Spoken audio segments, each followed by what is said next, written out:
Hello, and you are listening to Squash Radio. This is a brand new podcast that wants to bring the inside of squash to life by serving up the best stories. We are launching this channel with some in-depth interviews with some great people from the squash world. But we're also trying a little experiment first by doing two versions of each interview. One is the full-length interview that Squash Radio had with each guest, and two is a more produced version that takes some of the highlights from each conversation. Making those cuts is actually pretty challenging since we think it's all great content. But let us know what you think. Should we continue to do both? Send us an email to squashradio@gmail.com. Also, if you have any great stories that involve squash, let us know. We'd love to hear from you. We hope you enjoyed today's episode, and thank you for listening. What about this?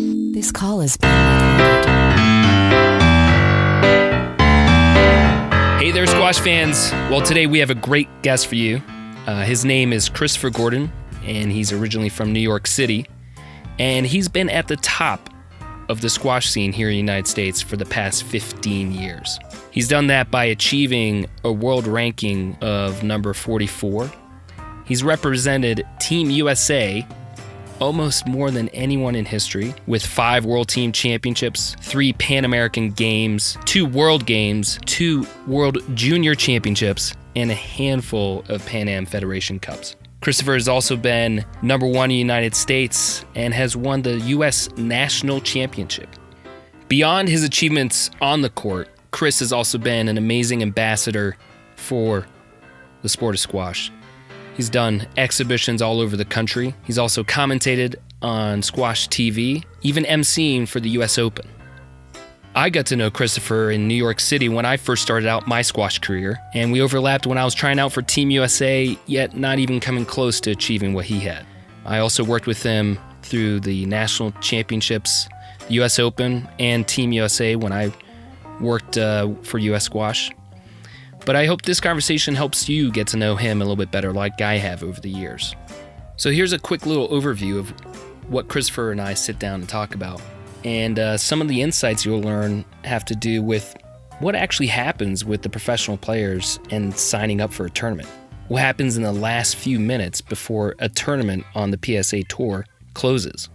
We also dive into his support network of what makes him one of the top athletes in the United States, where he credits U.S. Squash Elite Athlete Program, his coaches, his family, but he has sponsors. And some of the ways that he got his sponsors might surprise you.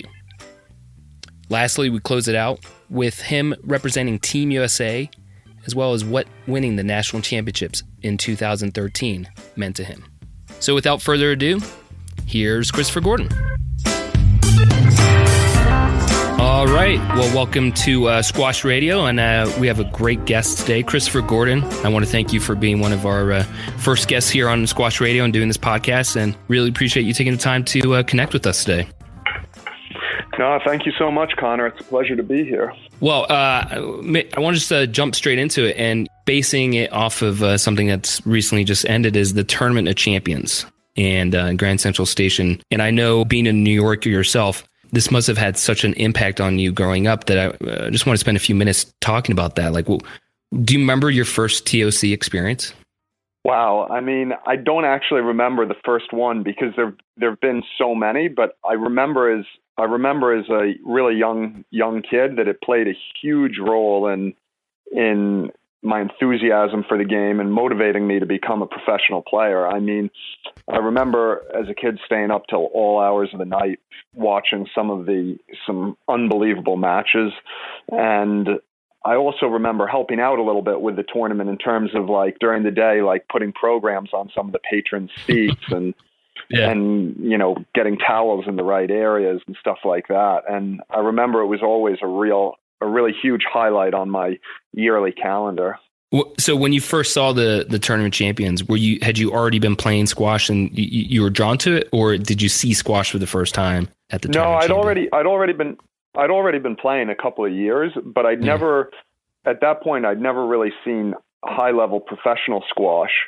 I'd seen domestic professional squash, but never the top players in the world, and I'd certainly never seen a glass court. So I was really fascinated with with the glass court. Well, actually at that time it was Perspex, but Yeah. like all the colors and the sound the ball made hitting it, it was so profound. I found it a really exciting thing and something that I really wanted to hopefully be part of one day. And do you happen to remember what like the first match you saw that you're like, oh my God, these guys are amazing? Like, what is this? I don't remember the first match, but I certainly remember. I remember some of the players that were involved in those early tournaments I saw. You know, players like Peter Nicol, Jonathan Power, Paul Johnson, Peter Marshall, Del Harris, Simon Park, Ahmed Barada, and I was really lucky because at the time I was one of, you know, the top juniors here in the New York area, and I played at a club, the Harvard Club, a couple blocks away. So a lot of times the players would come by to use the courts to practice and things like that. So I got a few opportunities to be close to them on their off days and interact with them. And some of those memories were pretty special memories. Like one of them that was really unique was I remember Ahmed Barada after, I think he won a quarterfinal or something, and it was really late in the evening. It was about 9 at night or something like that. He needed a court to practice on. For some reason, he needed to have another 20 minutes of practice. And Richard Chin, who was the pro at the club, at the Harvard Club, said he could come over and do a little bit of solo. And I remember walking with Barada and my father to show him the way to the club and then waiting there for him to take him back to Grand Central after he practiced. And it was just kind of a cool little experience that was a background look at the sport that as a young boy I wouldn't have had normally. Yeah, absolutely. Well, so along those lines, I actually want to talk about you becoming a professional. I mean, I remember meeting you at a pretty young age. I think you must have been 11 or 12. And you said, I'm going to become a professional squash player. When did you have that so firmly set in your mind that you wanted to pursue something like that? So I was always, from an extremely young age, I was always fascinated by sport and loved professional sports. Funnily enough, at a really young age, like when I was 5 or 6, I was more aware of college sports. So I really had a dream to be a college athlete. Originally, I was a college hockey player because I used to watch a lot of college hockey. And then as I got older, I became more aware that college was a stepping stone to the pros. And that's when I really zeroed in on professional sport being what I wanted to do, because it was the highest level you could strive to compete at. Right. And probably a catalyzing moment for me was when I was about 12. I went for the first time to Europe to play, and I played in the British Junior Open under 13.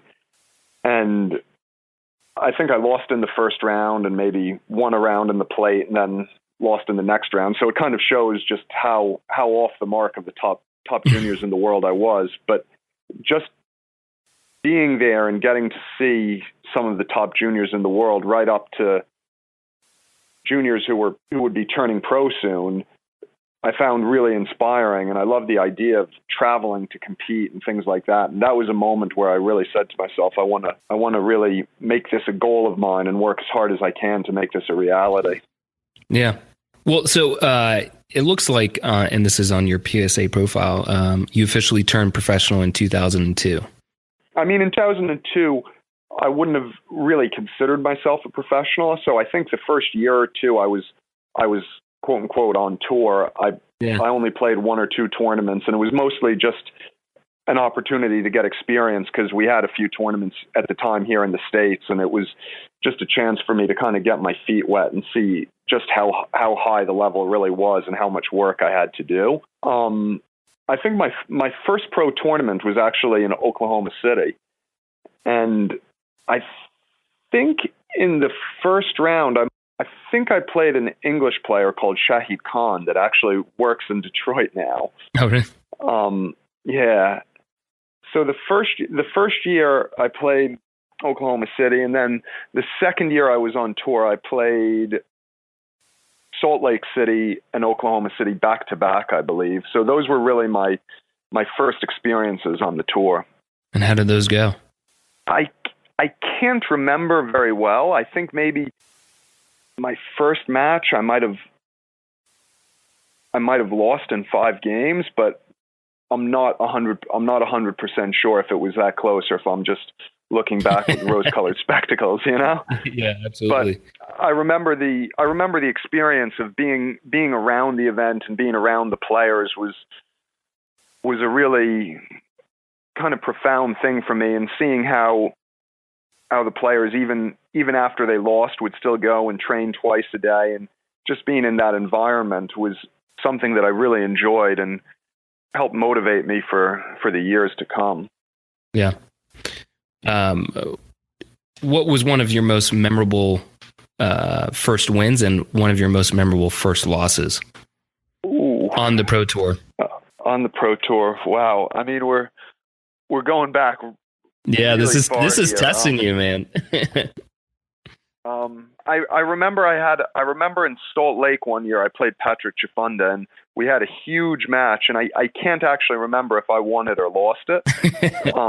It was a 5-setter, but the most important thing for me was that I was competitive at that level, and that whether I won or lost, I was in the mix, you know? So it really gave me confidence that I could move forward, you know? Yeah. And then a really big moment for me as well was when I was 18, I went down and played a $10,000 tournament in Goiânia, Brazil. And I managed to make the semifinals. In the first round, I beat Dylan Bennett from Holland. And then in the quarterfinals, I beat Fabian Kalaitzis from Greece. And in the semis, I lost to Bradley Ball. And that was a real confidence boost, and really made me feel like I belonged amongst those players. And this might be something that I'd be able to do successfully. Yeah, absolutely. Well, I mean, you've had now, you're coming up on close to 15 years worth of experience on the Pro Tour. And, you know, I think during that time, there's been, whether you mark it in 5, 10, 15-year differences, I mean, there's been some marked differences. And, you know, can you just talk a little bit about what you've seen as some of the biggest difference on the Pro Tour now? Well, I mean, I have this conversation. I've had this conversation all the time, actually, with Chris Simpson, who was another player of my generation. We actually played a lot in junior squash, and both of us kind of agree that it was a very difficult generation growing up in terms of knowing how to advance and be confident inside yourself, because there were so many changes that took place in the sport. Yeah. When we started playing junior squash, we were obviously playing to 9 on the 19-inch tin. So we're playing that hand-in, hand-out scoring. And then as we became young professionals, the scoring system changed to 15, point to rally. And then after several years, it was still point to rally to 15, but they dropped the tin to 17 inches. And then after we got 3 or 4 years into our career, it all went to 11. And the tactics completely changed overnight. Instead of playing to 15, 11, everything was super quick. Everything became about attacking. And then even in the last year or two, it's been interesting with some of the ways that rules are now being interpreted. The PSA has made a concerted effort to slightly alter the interpretation of rules to make the game more flowing and more pleasing for TV. And it's been really great for the game and really great for the spectators. But as a player, it takes a little bit of time to process and adjust your tactics, right? Yeah, your tactics and everything about how you're playing the game. Make sure what you're doing is really maximizing on the scoring system and the rules, you know? Yeah. Who do you think is one of the players on the tour today? You know, who do you think adapted quickest to those changes, or uses the new rules the most effectively? I think that's really tough to answer, because I think some of that depends on circumstance in terms of, you know, what sort of matches you've been involved in and kind of what kind of situations have come up in those matches. I think certainly players that are on the higher end of the ranking system, that are participating in World Series events consistently, it's probably been a little bit clearer for them, because they're obviously all their matches are on Squash TV, and a lot of those matches are being used to help train referees and help demonstrate what the PSA is looking for in terms of from the players and also in terms of from the referees. So it's a little bit easier to get an understanding of what you need to do because you have that visual feedback, where for some of the lower ranked players that are playing in some of the smaller venues, it can be a little bit tricky because you're not always playing. First of all, you're almost never playing on Squash TV. And secondly, you're not always playing on low tins. Sometimes you're on high tins and the conditions aren't always ideal. So it can be a bit of a trickier process. Sure. Yeah. I mean, I think a good way of phrasing that is that there's so many different stages within squash world, right? You know, at the World Series level compared to anything below that on your standard courts. Yeah. No, I would agree. Well, I mean, I know there's also been a lot of, you talked a little bit about the scoring system, Squash TV coming in. Those are some of the obvious changes that the audiences might have seen throughout the years. Is there anything you think that's kind of gone unnoticed, that just, you know, more of the players on the tours, kind of how they're approaching it differently? Some of the unnoticed changes to the audience? I think maybe one of the unnoticed changes that's just a product of how society is now is with social media. The players are so much more accessible than they used to be. Especially the top players tend to be very, very active on social media because it helps promote their own personal brands, and it's something that the sponsors like them to do. And it's a very easy way to actually reach out and interact with the players. And I've even seen instances on Twitter, because all the players obviously watch Squash TV and amongst themselves weigh in on matches and things. I've even seen instances where players are engaging fans because fans have questions about stuff that's happened or comments, and players dive in there and give their opinion.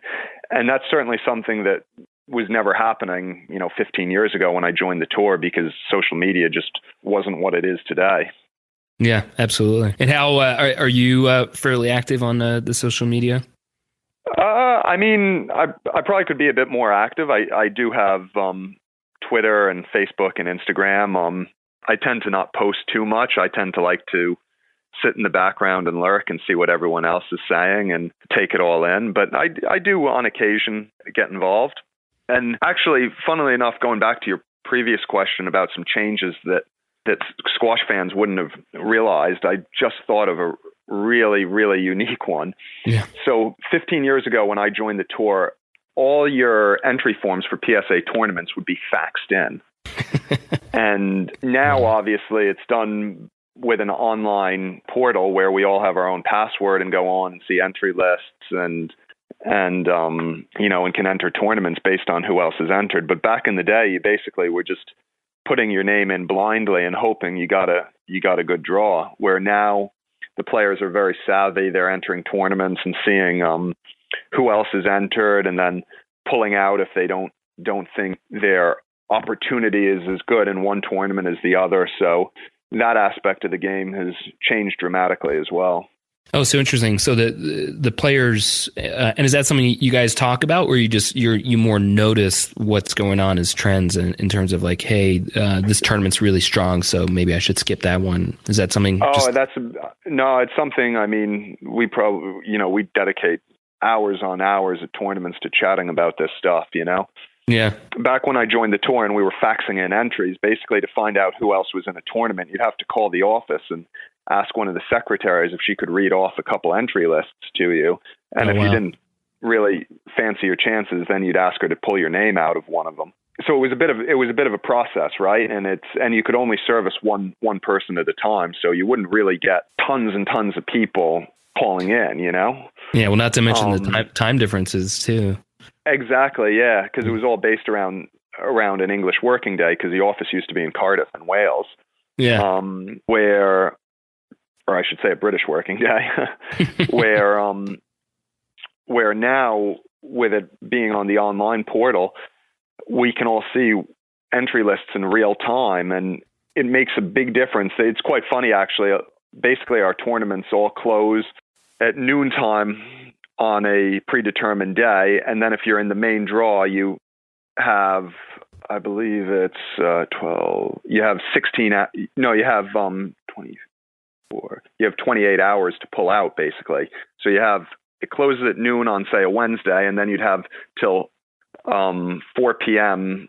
Greenwich Mean Time on the Thursday to pull out. And the 10 minutes before that 4 p.m. on the following day, the amount of movement in the entry lists is incredible. Really?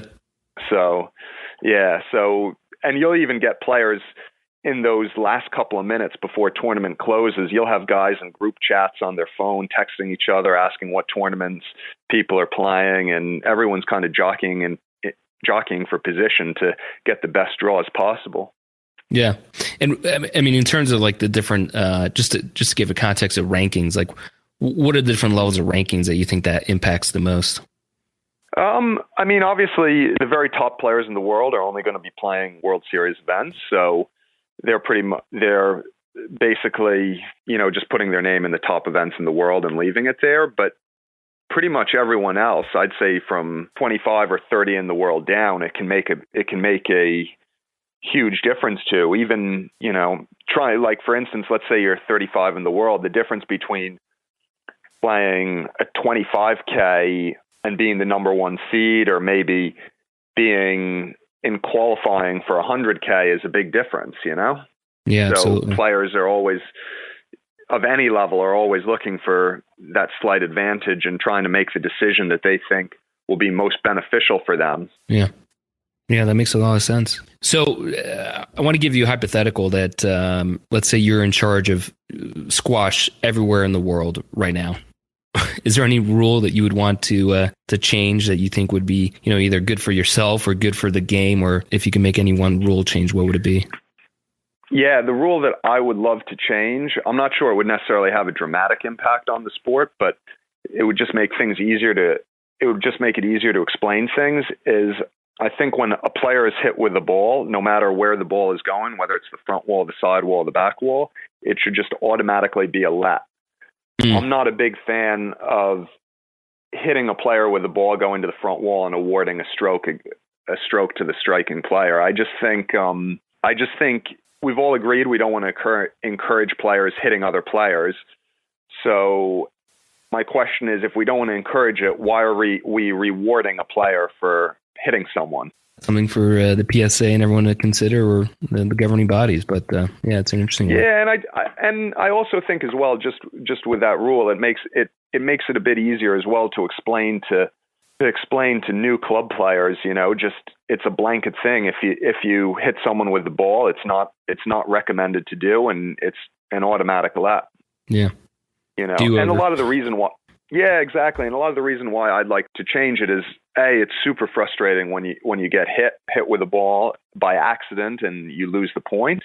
Plus, as well, I've had a lot of club players approach me when they're just starting the game and say, if I get a point for hitting someone with a ball, what stops me from doing that every point of the match? And you're kind of like, well, it's not within the spirit. Really of the game. Nothing really stops you, except it's kind of not cool, but yeah. No, so that would be my pick for a rule change.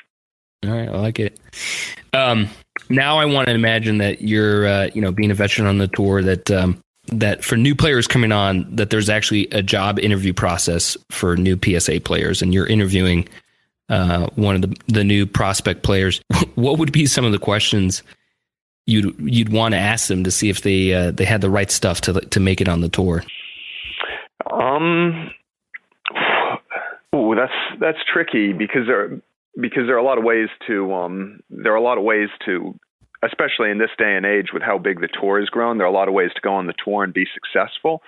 But I think the kind of questions that I'd want to ask would be related to self-reliance and resilience, in terms of being able to get yourself around the world on a fairly low budget, and then also questions about being able to pass time on your own and still maintain high levels of positivity, Part of the reason why you're asking that is, like, that must be some of the keys to being successful on the tour, right? Yeah, I mean, the thing about it is, and you might notice, like, I didn't really ask anything about sport, because it goes without saying, if you're going to want to be a top level sports person, you're going to have to work extremely hard, and you're going to have to go through certain amounts of physical discomfort, Right. And pretty much everyone can do that, if they have the motivation. But it's some of the more lifestyle aspects that people don't really expect that can really break people down over a period of time, Yeah. Life on tour is I would say it has a glamorous appeal, but then there's kind of a harsh reality to it as well. Like you said, how you navigate it. Absolutely. I mean, I think a lot of people see the World Series events and they see Squash TV, they see the glass courts, they see some of the fantastic venues we have. But what people don't really see is what it takes to get to those major events. And they don't see some of the lower tournaments where you're having to go to some really small secondary cities, to some really unique, far-flung places, and the process you have to go to get there and to be able to play well, even though you're far away from home and don't always really understand what's going on around you. Sure. Yeah. Well, to your point, I mean, I think there's some similarities of this in other sports. I mean, this is very true probably today in tennis as well, but certainly true of tennis back a few years ago. And, one of the things that I think we see now on the main stage is just how incredible our elite athletes are as compared to other sports. And I think something that is talked about more just because of access of social media, technology, internet, everything, that you can read more about how these athletes train. And you can see that there's, it's not just what the athlete by themselves do, but really the team that they build up around them. And I remember talking to you, this must have been, I don't know, gosh, like at least 10 years ago, in talking to you and just hearing about the team that you built up yourself. And I just wanted to spend a little bit of time talking about that in terms of, let's start with where you are today, and then how that back into like how you built that up and how that was kind of some of the changes and tweaks that you've made along the way. So who would you say today, like, is part of, quote, your team? Yeah, well, I mean, the team aspect is really important because to be a successful athlete, there are a couple components that go into it. Obviously, you have to be gifted with your sport-specific skills. You need to be fit, and you need to be healthy, and you need to have a good living situation. So you need to somehow create those aspects. Some players are luckier than others because some countries automatically have those situations created for them where they have a national system that the players basically have to buy into, and then all those services are provided. In the U.S., we're slowly moving in that direction, but it's not quite fully there yet. So I you have to do a lot of this on your own. I had to do a lot of that, find that structure on my own for myself as a young professional. So now at this point in time, in terms of at the top of the pyramid, I'm very well funded now by U.S. Squash with their elite athlete program, which has been a big help financially to take a bit of the burden of traveling around the world off. So that's a huge weight off my shoulders. Mm-hmm. And then in terms of the performance end of it, I have my squash coaches. Mm-hmm. Who's that? I always, as a young pro, I was super involved with David Pearson in England. And now the last couple of years here in New York, I work very closely with Andre Delhaust, who's a Frenchman. And that relationship has been a very special one. And it's been really unique because he actually lives halfway between my apartment and the squash club. So it's super convenient because I can just pick him up on my way down to the club. Then the next relationship I have that's been really important is I have the same physio and fitness coach. And that's a guy called Tom Nohilly, and he kind of comes from the running world. He works really heavily with the New Jersey, New York Track Club, which has a couple of Olympic runners on it. And that's been a very, very long relationship for me, like probably now like over 10 years. And it's been really, really good because he does all my fitness programs and all my strength programs, but also because he gives me all my flexibility and massage and physio. He's gotten to know my body really well and gotten to know when I'm starting to get run down and what I need to get myself back to the strength levels I need to compete at the highest levels. So then underneath him, I also have a sports psychologist that I use about once a month just to keep myself topped up and make sure everything I'm doing in my personal life isn't conflicting with what I need to be doing in my career. And that's kind of a relationship that's just icing on the cake, helps smooth out any rough edges that I may have. Can we just pause on that for a second? Because I think, a lot of times people look at athletes and it's really, they see more of the physical side. They ask, like what training do you do? What, as if that's kind of like the magic bullet. And I think those are kind of givens, right? Like you need to be, like you said, you need to be physically strong. You need to be sports specific, but those mental aspects. So like, what are some of the things that, how do you work on that yourself in order to you said tune up and to stay sharp, but like, what does that mean? Well, a lot of it's just making sure you're living a lifestyle that doesn't conflict with your sport. So you're trying to make sure everything you're doing, you're excited to be doing and you're motivated to be doing, and nothing is really quote unquote work. You want to make sure you're enjoying your training, you're enjoying the traveling, you're just making sure everything's clicking really, and you're not getting burned out.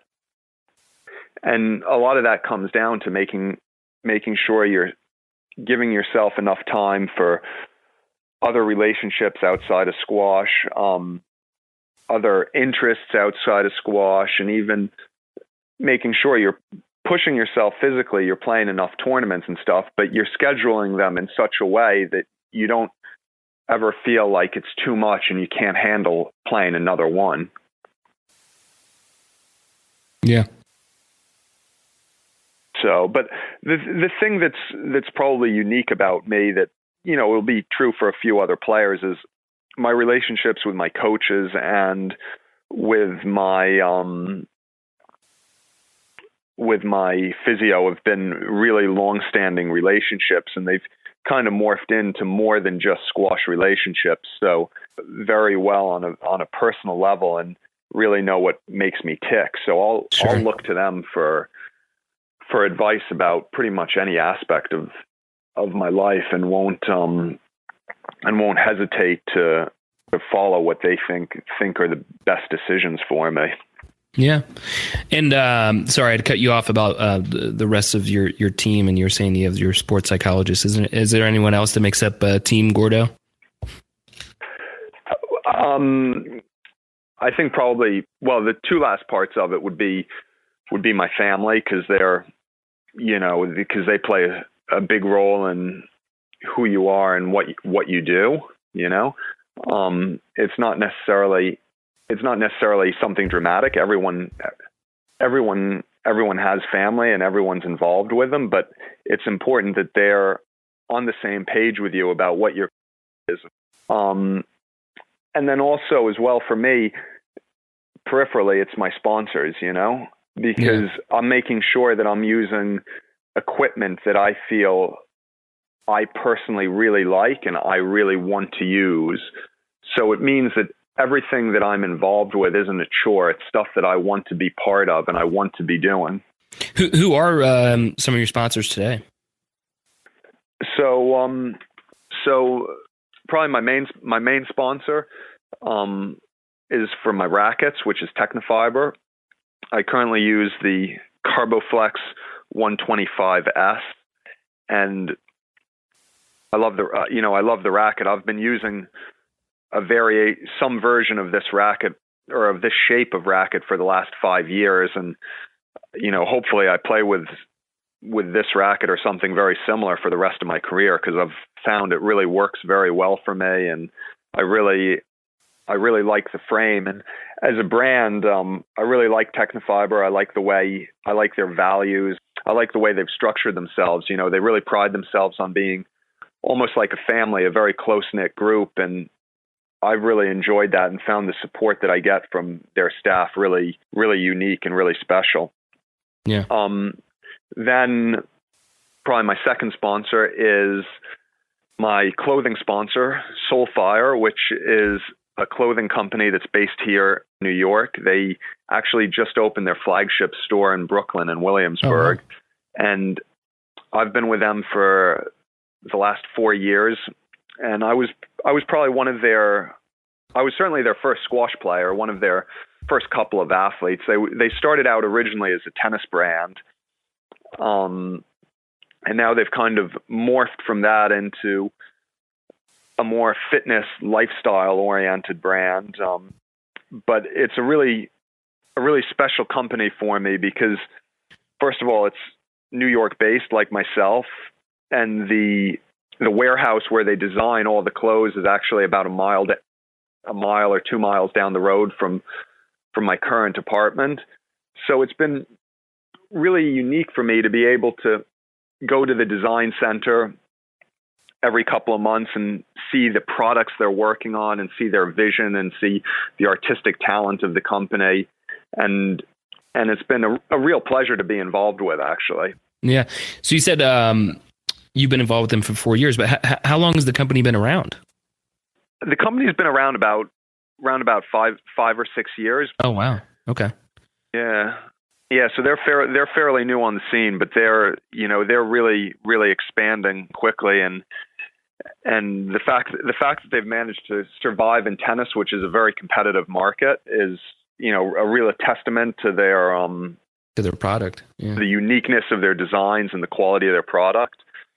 Yeah, and again, it's nice because it's a small company still, so I know the owner, I know the guy who's responsible for all the designs of the clothing, and it's really exciting for me to get to talk to both of them about sort of their vision for the company and where they're trying to take it. It's a really unique view that if I was involved with a larger company, I'd never be afforded the opportunity. Yeah. So it sounds like, and that's only two of your sponsors, but like to you, it's more important about the relationship as well as the product and the quality, right? No, absolutely. Yeah. It's, it starts with good product and good quality that's going to help me perform on court. But then the relationships I build with the company are really, really important to me because you got to remember, right? Like, we're away most of the year competing and stuff. So these companies that we interact with, the people who work for them almost become friends in a way. Yeah. So in terms of my other sponsors, I'm involved with Salming for shoes, mm-hmm. and I'm a big fan of the shoe. I currently use the Race R1, and I've used that I think for the last three years, and I just really, there's not much to say other than I really like how it feels. Yeah. And my last sponsor is a fairly unique one. It's a green tea company called Dumatcha.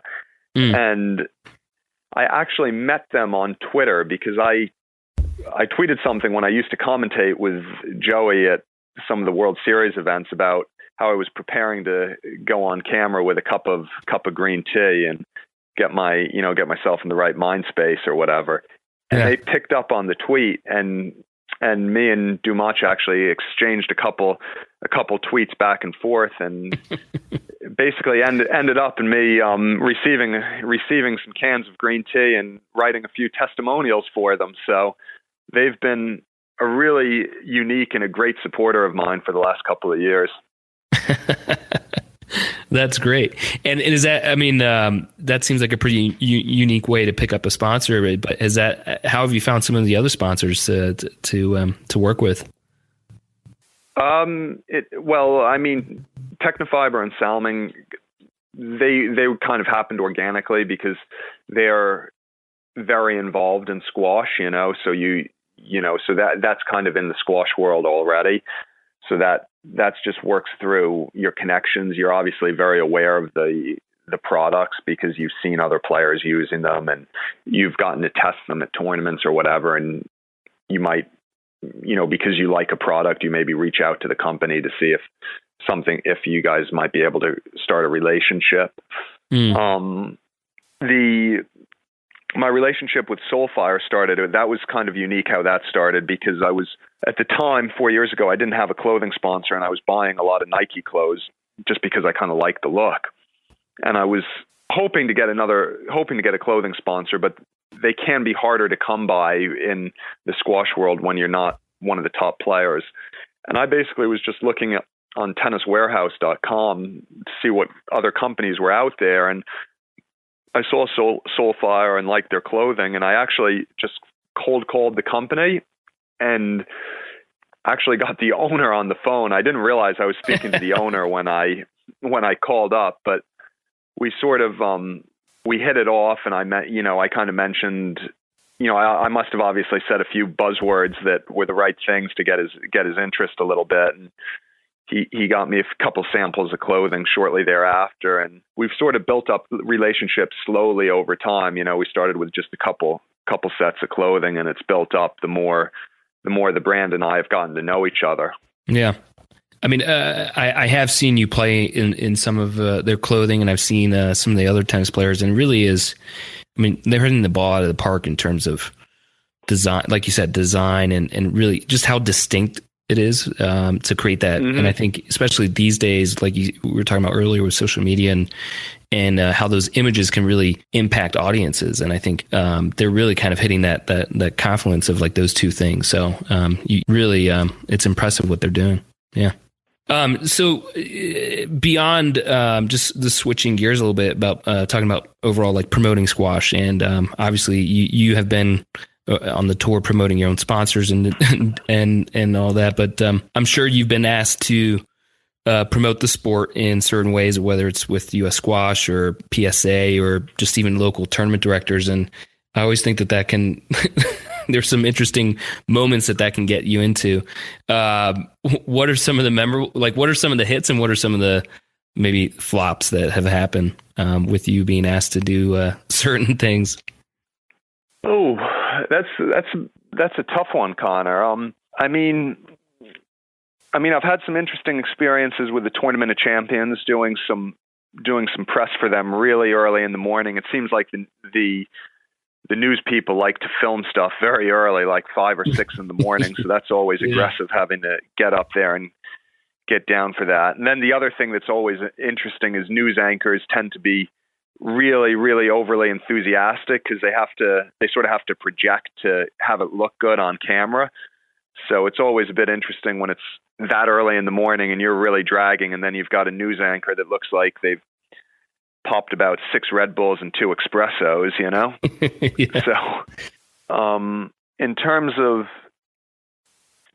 other stuff, there's generally it's a lot of just sponsor hits, tournaments asking players to hit with sponsors and events you get, tournament functions you get invited to. I think the squash world is really small, right? So a lot of these events we as players go to, we very often see similar people that we've seen over the years. And in a lot of ways, it can be quite nice because you build relationships with people, people you might not initially speak to, but after a year or two, they or you approach each other and you get to know them over the course of time. And it makes it a very nice, almost familiar relationship you can get with a lot of the sponsors out there on the tour. Yeah. Well, I remember seeing a bit that you did wasn't there a boxing bit that you did? I forget. Yeah, we did. Yeah, we did a sort of, how would you call it? Like a comparison between squash and boxing for Squash TV. It was me and Steve Coppinger, and they took us down to a boxing gym in Philadelphia and had us put through a session by a professional boxing coach, and it was quite a funny situation because Squash TV billed it to us as basically go down there and, have a chat with the coach and, sort of hold your rackets and talk about the similarities a bit, maybe do a little bit of skipping and maybe hit the heavy bag a couple times because it looked good on camera, and that would be about it. Well, the next thing we know is we've got this boxing coach putting us through like a 20-minute circuit with sledgehammers and battle ropes and all kinds of stuff, and then getting us in the ring for sparring and have his partner that was named Iron Man hit us with these plastic sticks that we were supposed to be ducking away from while we were sparring with someone else. So it ended up being a pretty intense hour. Especially if you're going in thinking it would just be, we'll go in and pose a little bit, we'll hit it, make it look good, and suddenly you're in a full training session. Oh yeah. We went in there thinking it was just like purely like a made for TV, stand around, smile, and hopefully we don't say anything, too off topic. And instead it basically ended up being canceling everything else we were planning to do the rest of the day because we were so tired and needed to go back to the hotel and rest. Oh man! And do you think? What do you think the trainer there thought of squash players? Do you think good impression? I hope so. I mean, we certainly put out a lot of work in that session. I think in all seriousness, I think he was fairly impressed with the cardiovascular capacity we had because we were able to keep going through the session. Because it was quite a rigorous session. We were able to, keep going at relatively the same speed as when we started. Probably the only issues were some of the more specific skill sets to the boxing because we were doing quite a lot on the speed bag and the sparring that we were a bit deficient in the technique. And then also as well in the upper body strength as well, because a lot of the exercises they do tend to be a little bit more upper body based, where for us, obviously, we're doing a lot more lunging and squatting based exercises. Yeah. Well, good. I'm sure you did squash proud that day. And it was in Philadelphia, right? Yep. Yeah. It was at the Joe Hands boxing gym.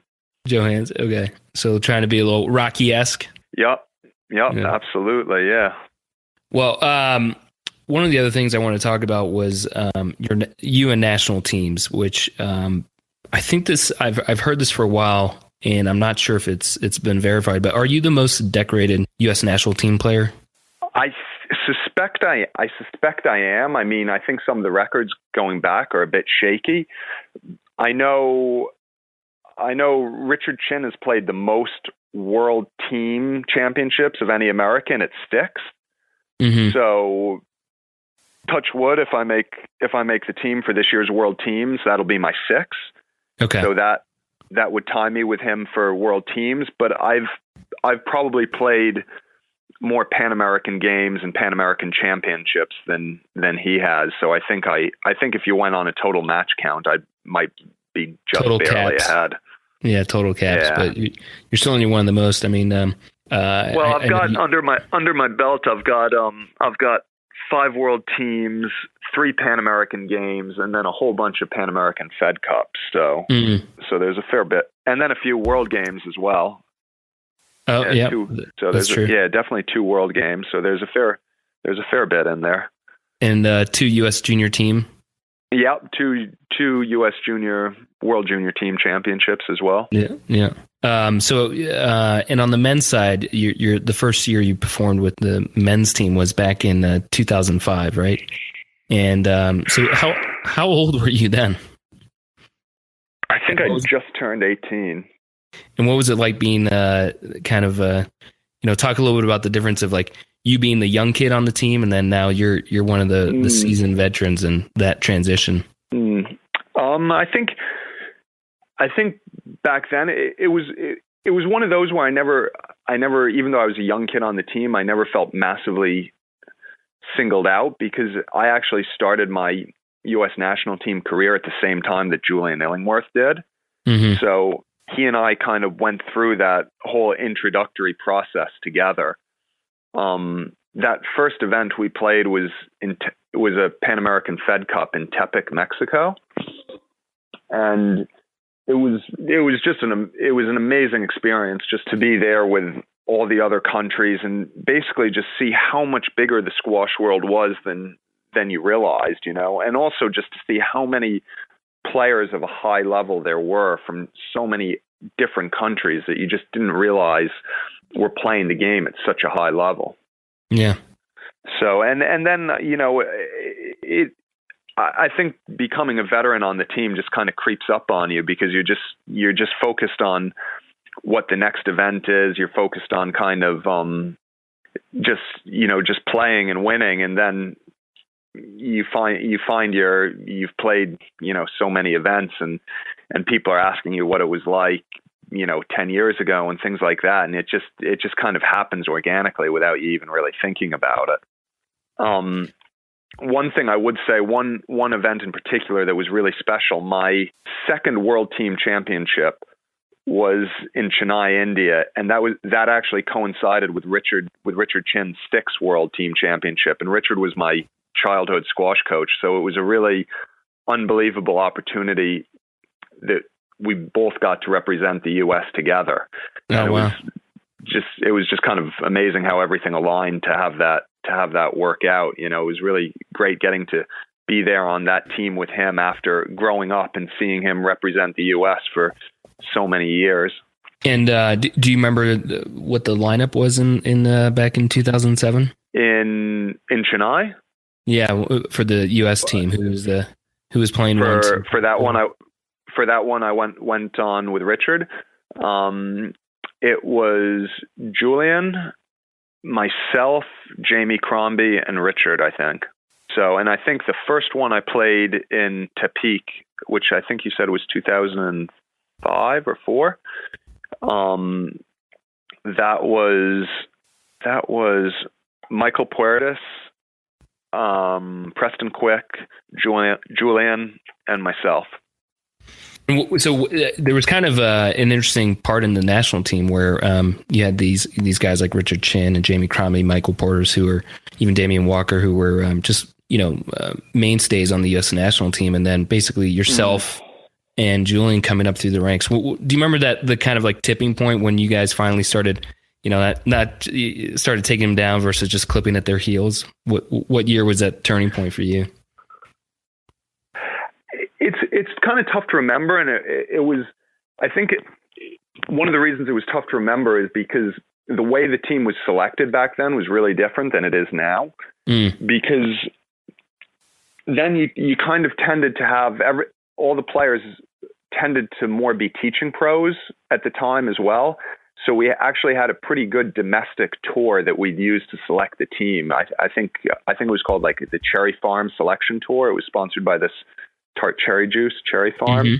And we'd have about 5 or 6 events that would culminate in a trials. So we'd all have to play these events and be jockeying for position. And in a lot of ways, it was a really, really good experience for me and Julian, because it provided us an opportunity to challenge the older players several times a year and kind of get a measuring stick to how we were improving and where we were. Now the selection process has changed a little bit in that we tend to pick the team off, generally speaking, off the world rankings, because we have players competing a lot more regularly on the PSA World Tour. Yeah, that makes sense. And in terms of, I know that, what was it, back in 2011, with the men's team finishing 6th, that was probably the best team achievement that you guys have had. But, personally with you and the team, has there been a match that just really stuck out to you that, where you came through and helped get a team victory? Yeah, I mean, there was. I think this will be a little bit unusual. I mean, it wasn't actually a team match. It was a doubles match that Julian and I played together at the Pan American Games in Guadalajara. And so even though it wasn't quote unquote a team match, it was still representing the U.S. And the reason it stood out for me is, firstly, it was with Julian, and he and I had spent so much time together on national teams that, we'd almost started to kind of expect in a way, expect the other to be there, and we'd both become part of the furniture a little bit. But the thing that was amazing is we managed to get to the finals, and we were playing Mexico in Mexico. Oh, wow. In quite a small, compact venue that was packed with basically 99% Mexicans, and then the 1% was the rest of our teammates. So it was kind of us against the rest of the world, you know? So Yeah. it was a really, it was a very exciting match to be a part of. And it was a big deal for Mexico as well, because they beat us 2-love in about 90 minutes or something ridiculous. And the next day, the Mexican boys who'd beaten us ended up on the back page of every newspaper in Mexico, because I think it was the first gold medal that Mexico won at that Pan American Games. Oh, wow. Well, and just to give some context, 2011 is a Pan American Championships, and that's the year before the Olympics. And I mean, these are regional championships with every nation in that region competing. I mean, this is a huge deal. I think in the U.S. we're so used to seeing those stages, whether it's on NBC or very easily accessible. But I mean, in these other countries, I mean, I remember parades, and they really make a huge deal out of well, the thing to realize about it is, here in the U.S. we're really spoiled, and this is a good thing. We're really spoiled for Olympic success. So we really focus on having our best athletes at the Olympics, and using events like the Pan American Games, regional games, for gaining experience to help bring athletes up to that Olympic level, or to qualify them for the Olympics. Where in South America, this isn't to say they don't have some fantastic Olympic athletes, but they don't quite have the level of success we do in terms of the medal table and the medal counts. So winning a Pan American Games medal for them is not only a huge deal domestically, but it's also an enormous deal monetarily, because very often medals at the Pan American Games are very highly incentivized monetarily by national governments and regional governments. So, when we lost that final to the Mexican boys, one of the reasons it was such a charged match is they had tens of thousands of dollars on the line if they won, for a medal bonus. Yeah. Wow. And obviously the gold medal bonus was quite substantially higher than the silver medal bonus. So, the motivation wasn't just to win for their country and for self-pride, but there was that monetary motivation as well.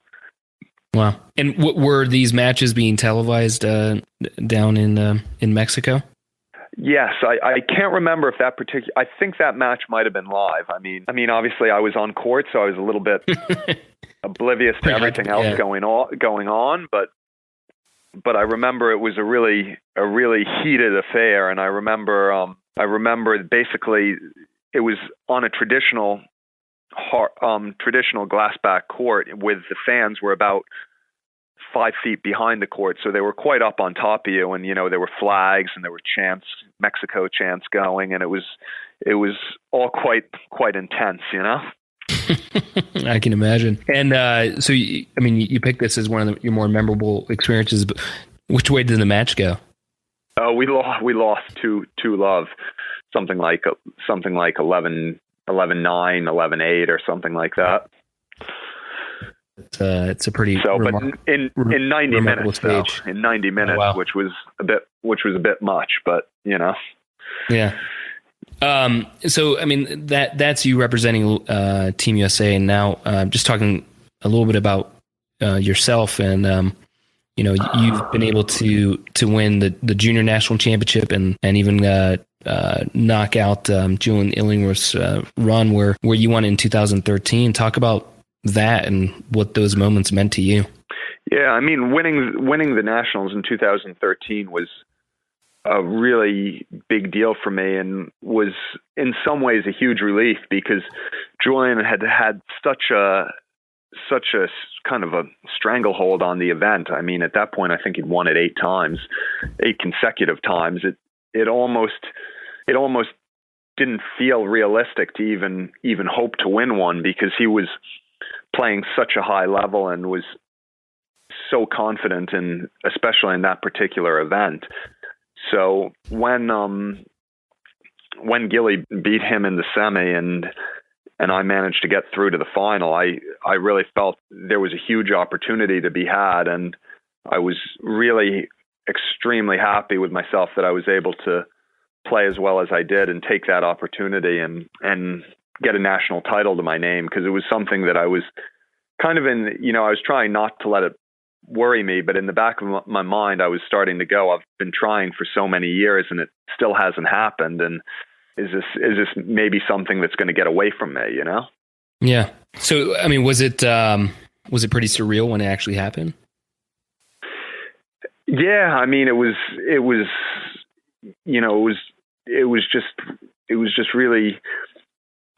really unbelievable. And it was really special for me because it was here just outside New York in Connecticut. So quite a lot of people that were really close to me were able to come, my mom was there. Richard Chin, who was my first squash coach, was there. And then my fitness coach, so it was, and Tommy's kids, who I actually do a bit of training with in the summers. So it was really special to have everyone there and kind of be able to go through that moment with everybody, Yeah, I can imagine. I mean, that's a huge crowning achievement, and it's still there's still more to come. I mean, you're only 30 right now, and lots of good years ahead of you within squash. And but one of the things I'd be curious to also know. I mean, we've talked pretty extensively about squash and your experience there and your thoughts. But what if you weren't doing squash? What do you think you would be doing? I mean, that's $1 million question, really. I'm not really sure, because everything been dedicated to the sport, and since a very young age, it's in a lot of ways pretty much all I've done. So I think if I wasn't involved with squash, I'd hopefully be involved in some other sport in some capacity. Yeah. And even if I wasn't involved playing professionally, because, in a lot of ways to play professionally, not only do you have to have a great skill set, but you have to have a bit of luck to be at the right place at the right time. Hopefully I'd still be involved in some sport and maybe in a managerial role or some kind of role, Yeah. Well, I know that there's another sport in your life that you do a fair amount of with ice hockey, and talk briefly about how that came about for you. So hockey was actually the first sport I played when I was young, and I was absolutely obsessed with it, and it was a real dream of mine to continue on with it. And as I got older, my mom was not that keen on the checking aspect of it. She was a bit worried with the whole concussion thing and tried to kind of steer me away from it, which she actually managed to do, because growing up in Manhattan, 20 years ago, there wasn't a huge hockey scene. I mean, there was a bit, but not enormous. So she managed to get my attention elsewhere, which I think was much to her relief. But then when I was 21, I was actually living up in Hartford, Connecticut, and I had a pretty bad torn hamstring and had to have 3 months off the tour. And while I was rehabbing it, I had a lot of free time on my hands, and Hartford has a minor league team, the affiliate for the Rangers, the Hartford Wolfpack, and I started going to games and make a real evening of it. And I'd go early to watch the players warm up and really get my money's worth. And from there, I was like, when my hamstring heals, maybe I should skate again. I haven't skated in 15 years or something.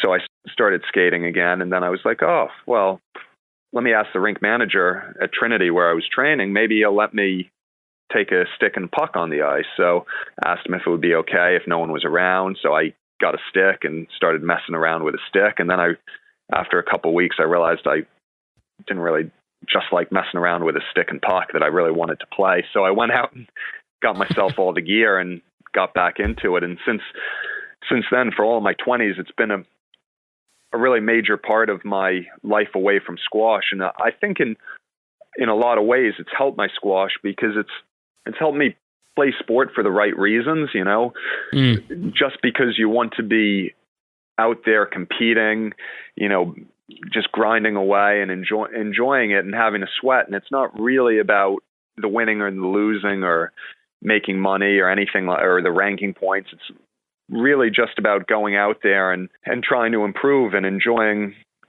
being active. Yeah. Yeah. So, fortunately, it's something, as, once I retire in a few years, I'll probably try and get a little bit more involved in. Now I skate at least once a week during the season, and then in the summers and the off season, I'll skate like 2 or 3 times a week. And are you playing in a league? Well, I sort of fluctuate a bit. So during the season, I try not to. I have a couple friends that basically rent ice and get 30 guys to show up every Tuesday. So we have the same 2 teams every week, and we always play each other every week. So I kind of do that because it's kind of steady, and I know exactly what's coming. So I know it won't be nothing too crazy is going to happen. But then in the summer, I'll sub in for friends of mine's league teams and stuff like that. And, sometimes I'm trying to be coerced into playing some tournaments, but we'll see how that goes. Oh, it's good. Well, you actually, and this might be the answer to one of my, I just have a few closing questions here. We'll wrap up in a few minutes, but, and this goes to kind of, if you could pass along any advice to yourself, at let's say age 20 or 25, but by passing along that advice, it wouldn't change anything of who you are today. It would just maybe make it a little bit easier. What would you be passing along? Would you say start skating earlier, or what do you think some advice might be that you pass down? I think if I was going to pass on advice, I'd just tell myself to relax and enjoy the process and not to force it. Mm-hmm. That you will get there, and that you don't need to stress about it, but you need to enjoy every phase of the process. And then the other thing I probably tell myself is there's no magic formula. It's just hard work and being consistent, and just keep putting the hours in and try and keep ramping up the effort levels just little by little, and you'll get there over time. It's a process, and it doesn't happen overnight. That makes a lot of sense.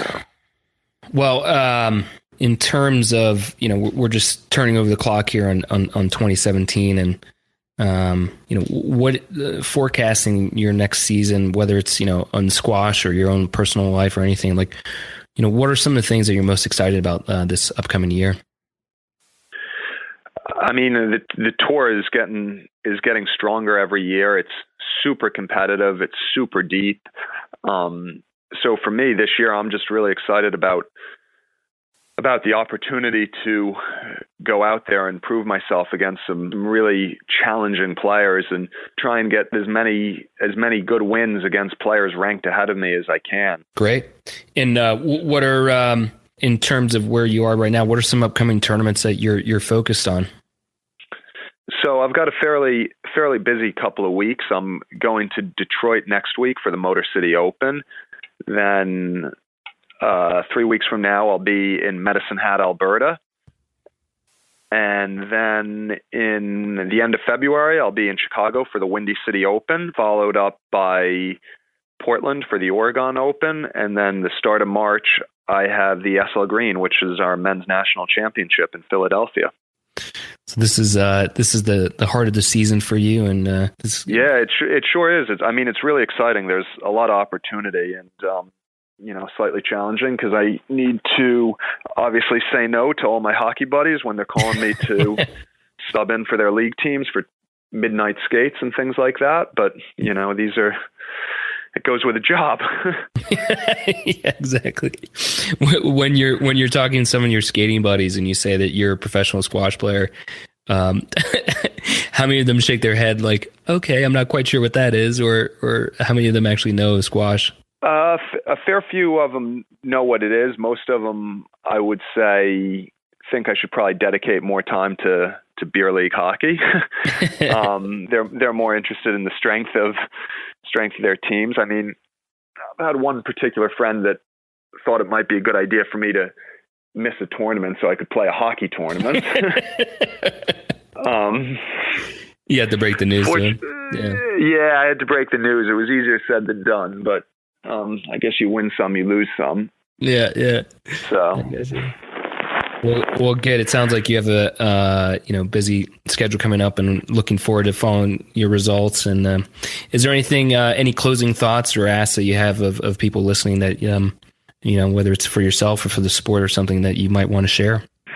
Yeah, I think we've got a great sport, and everyone out there can just talk about it in public places, and don't be shy about telling people who don't know what the sport is, telling them about it and telling them to go try it. And if you have, if you play in public clubs, and always try and invite friends to the clubs and invite them to try the sport, and really explain like how simple it can be to get started and how easy it is to get hooked. Yeah. And it's a great workout too. It's a good way to stay. Yeah, that goes without saying, and I mean, all you have to do is bring